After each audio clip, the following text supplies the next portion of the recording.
This is the Sales Babble Podcast, episode 234, Telling Your Sales Story, an interview with Tom Jacobs.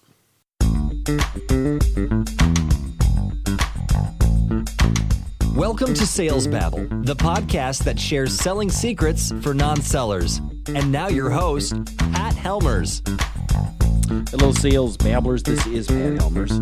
Today we meet Tom Jacobs. Tom is a former fitness trainer, business owner, and now a speaker on story-based selling in a business. In this episode, Tom tells us how to find stories in our lives that will have an impact, how to structure them, and how to share them in a way that they're memorable, insightful, and impactful. So, Sales Babblers, let's all sit down and gather around the fire, because I have a tale to tell you. With no further ado, let's get to it.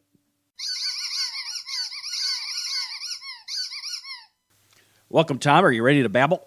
I am. Tom, you and I chatted yesterday, and we talked about the power of storytelling when selling, and it was a really interesting conversation. But before I get into that, I'd like the audience to learn a little bit about your selling story. How did you get into this storytelling idea?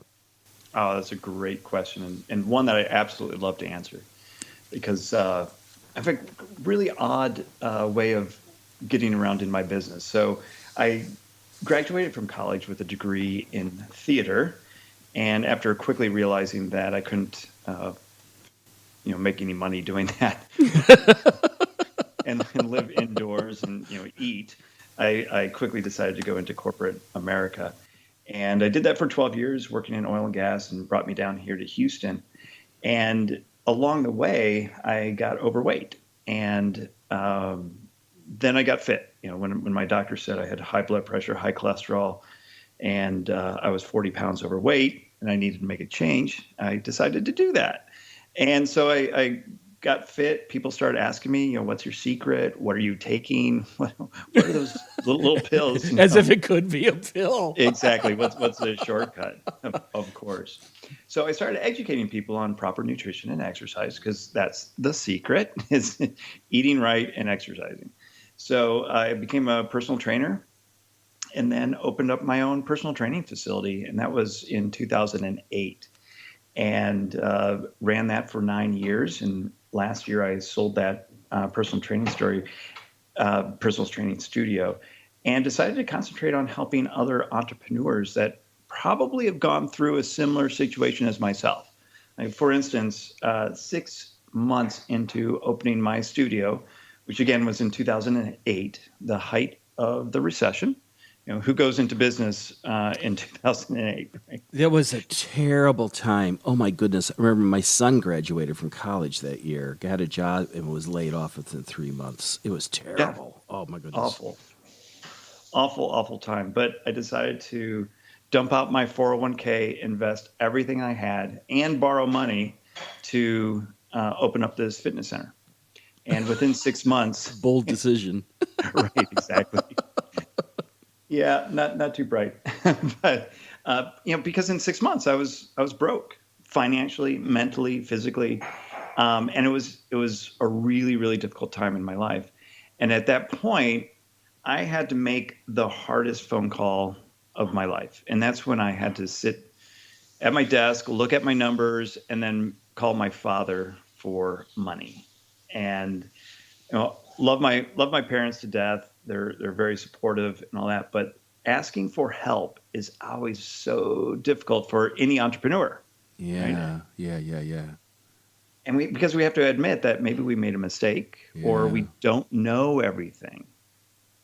And so I made that phone call, and luckily my dad did loan me the money, and I capitalized loan, because that was a 12% interest rate.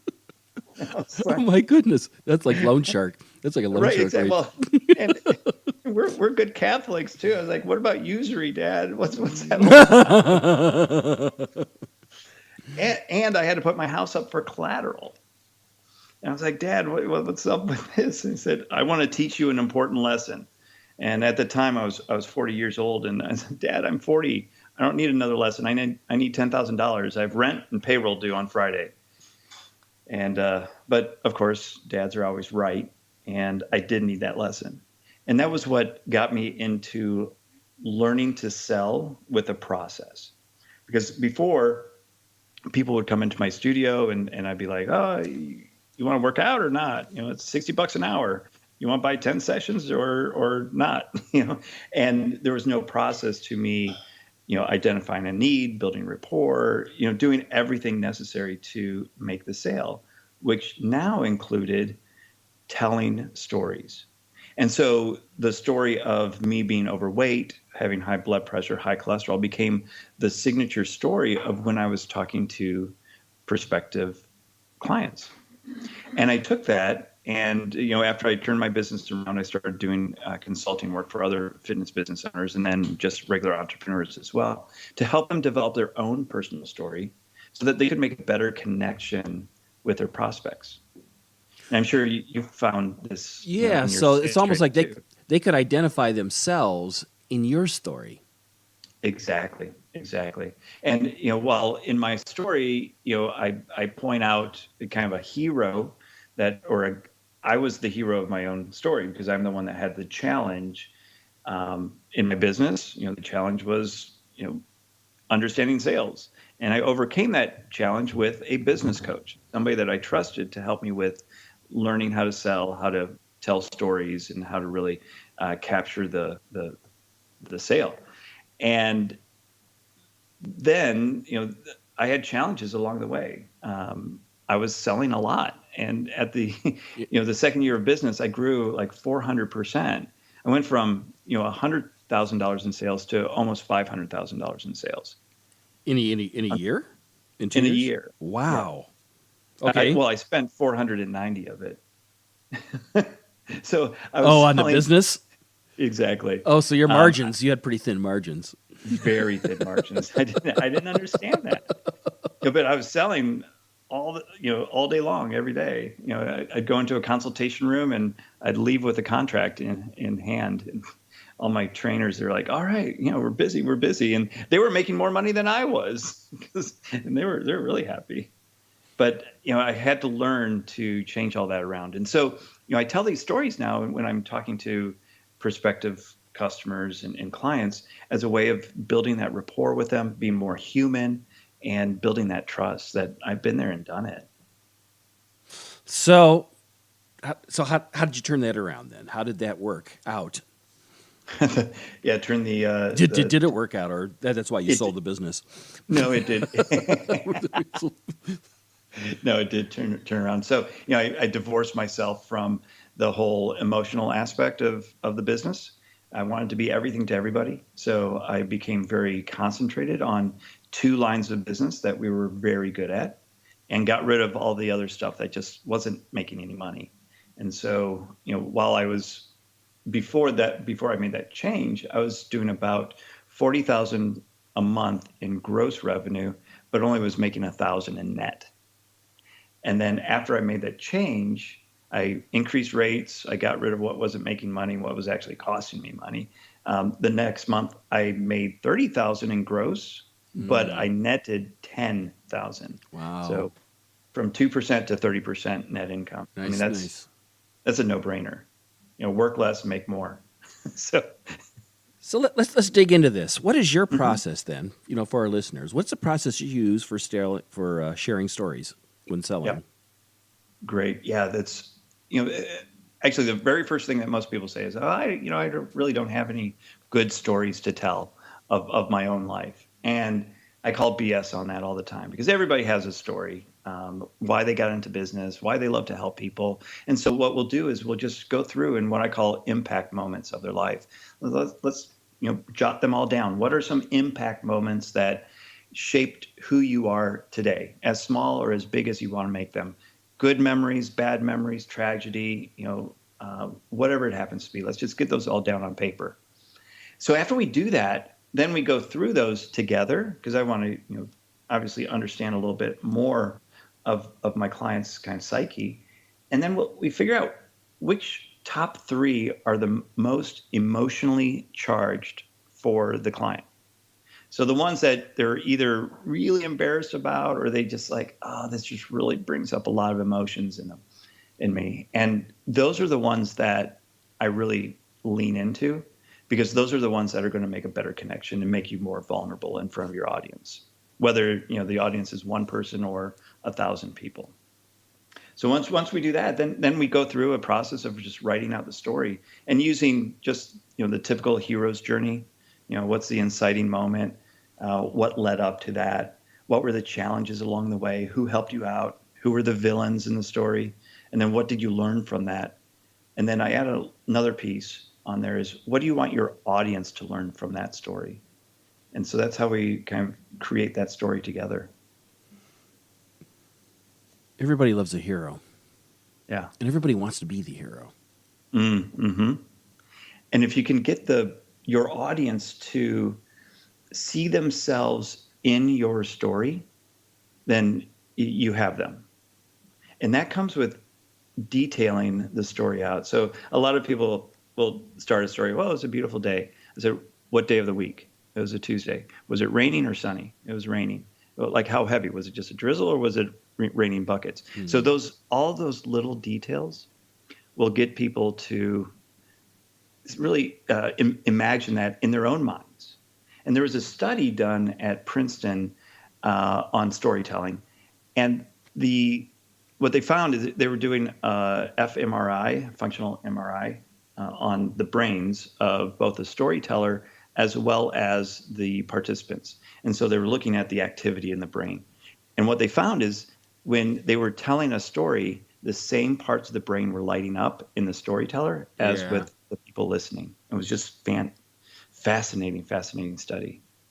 Like, you ever watch a TED Talk, and they step up, and the first thing they say is something along the lines like, there I was, standing on a corner with my wallet in my hand, and I only had $1. Right.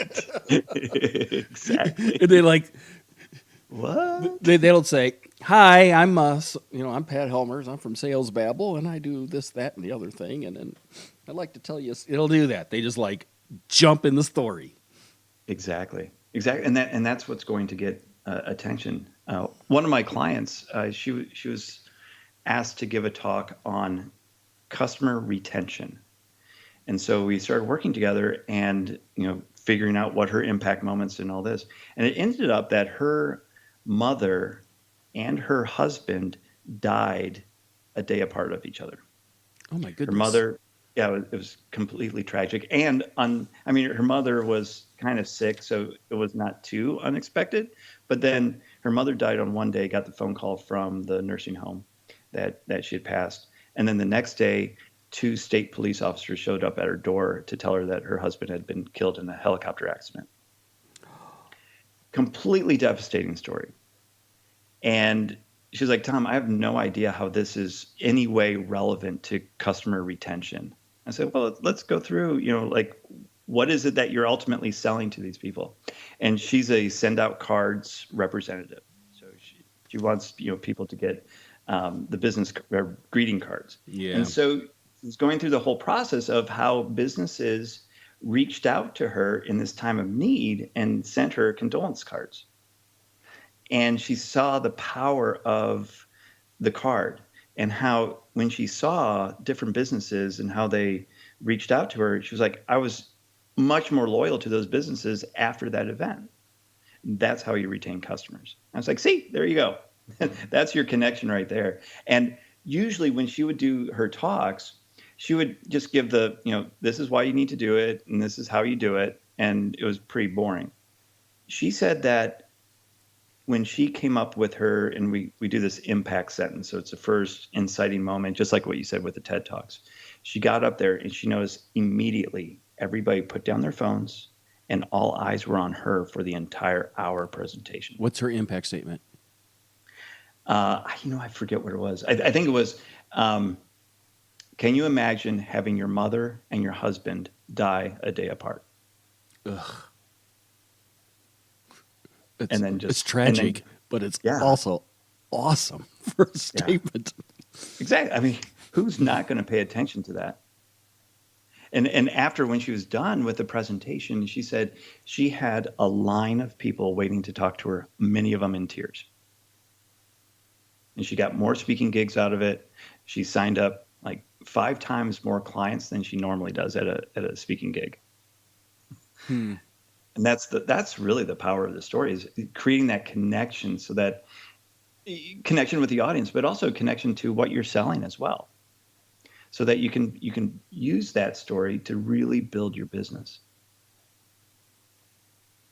I used to tell stories all the time when I was selling software, and they would usually be something like, have you ever been in a situation where you're sitting at your desk and all of a sudden the phone rings and they ask you to do something and you're like, ugh, and you immediately go to your computer and you pull up the record and it's not there and you got to click and it's fuddle, and then you've got to fiddle with it. It goes, picture all that going away. Mm-hmm.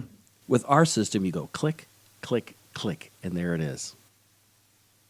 Doesn't that sound a whole lot easier than what you're doing right now? Oh, yeah. Would you like to see that? Yeah.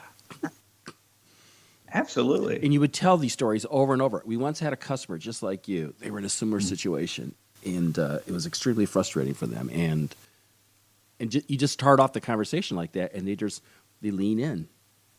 Yeah, absolutely. And when you can paint a picture like that, it becomes just, there's no denying what it is that what you're telling them. Yeah, really good stuff. Mm-hmm. So let's do a quick recap here. What are the steps people would go through to create their own stories? Because I'm thinking these people are listening to they're on the treadmill right now, and they're listening to this podcast. They're driving in a car. Let's solidify this. Yes. So when the episode's over, they're going to walk through. What are the steps they're going to walk through to invent their stories?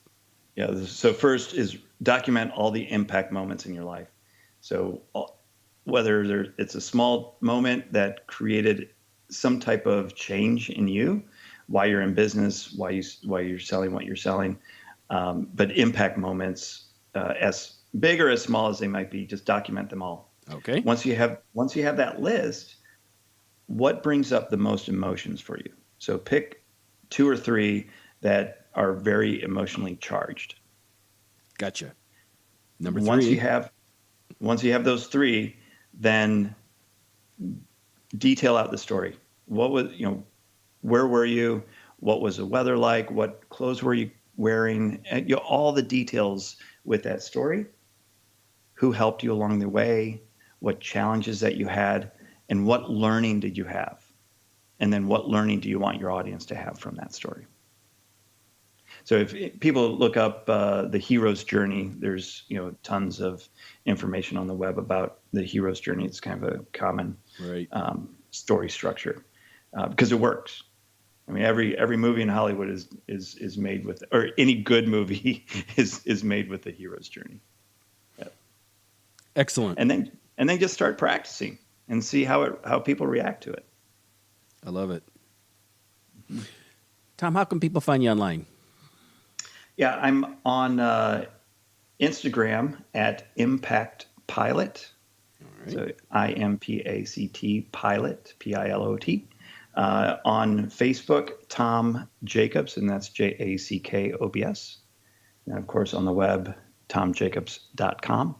I actually have a training coming up on storytelling, so it's tomjacobs.com/training. And they can either watch the replay of the webinar training or be there live. Oh, that's very good. Very good.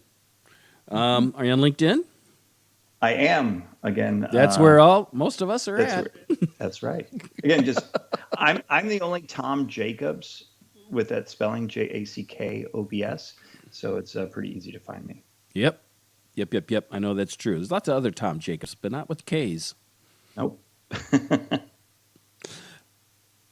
If you could give our listeners one piece of advice they can go and take action on, what would that be? To not be afraid to share their stories. Don't be afraid. Be afraid. There's when it's emotionally charged, people try to shy away from telling emotionally charged stories. Don't be afraid, because that's how you make that connection with people. Yeah. Great story. Cool. Great story. Hey, Tom, thanks. Thanks for visiting us here in Sales Babble. Thanks for babbling with us. This is really good stuff. Really, really, really good stuff. Thanks, Pat. I appreciate you having me on. This was a lot of fun speaking to you. Well, I really love Tom's story, and I love how he draws the story out of us. Because with this process, you can start to live the hero's journey. You can start pulling stories into your selling process, which are highly persuasive and memorable and motivate people to take action and buy. To connect with Tom, you can find him online in the show notes at www.salesbabble.com. And while you're there, why don't you subscribe to our newsletter? Because every week we have great content, worksheets, all kinds of things that provide selling secrets for non-sellers. Also, while you're there, click the Babble Me button. If you got a question, you got a comment, I'd love to hear from you. So that's all I got for this week. Until next, take care and have a highly successful and profitable selling day.